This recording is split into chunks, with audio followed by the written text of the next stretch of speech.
ہمارے خداوند یسوع کی انجیل مقدس متی کے مطابق اس کا 10واں باب 7 سے 13 آیات تک۔ اس وقت یسوع نے اپنے شاگردوں سے کہا، چلتے چلتے یہ منادی کرنا کہ آسمان کی بادشاہی نزدیک آ گئی ہے۔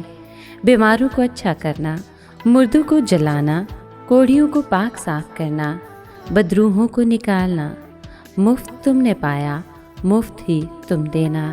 نہ سونا، نہ چاندی، نہ تانبا اپنے کمر بند میں رکھنا، نہ رستے کے لیے تھیلی، نہ 2 کرتے، نہ جوتے، نہ لاٹھی لینا، کیونکہ مزدور اپنی خوراک کا حقدار ہے۔ اور جس شہر یا گاؤں میں داخل ہو، دریافت کرنا کہ وہاں کون لائق ہے، اور جب تک وہاں سے نہ نکلو وہیں رہنا، اور گھر میں داخل ہوتے وقت اسے سلام کہنا۔ اگر وہ گھر لائق ہو تو تمہارا سلام اسے پہنچے گا، اگر وہ لائق نہیں تو تمہارا سلام تمہارے پاس واپس آ جائے گا۔ پاک کلام کے پڑھے اور سنے جانے پر خداوند کی برکت ہو، خدا کا شکر ہو۔ عزیز دوستو، انجیل مقدس ہمیں بتاتی ہے کہ آج کل کے لوگ خدا کے کام صرف پیسہ کمانے کے غرض سے کرتے ہیں۔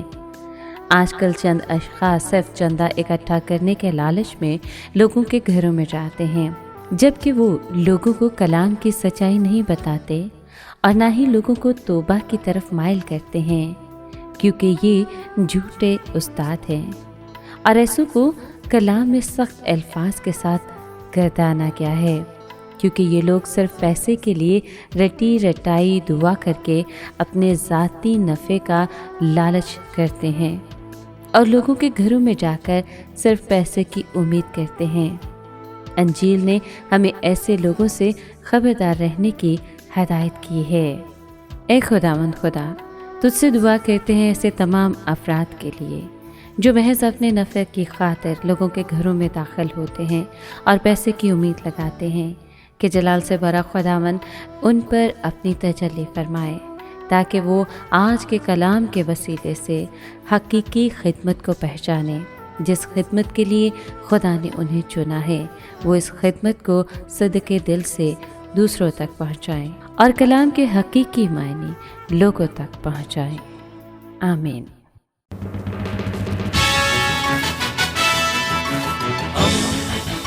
دوستی کا پیغمبر، ریڈیو ویریتاس ایشیا۔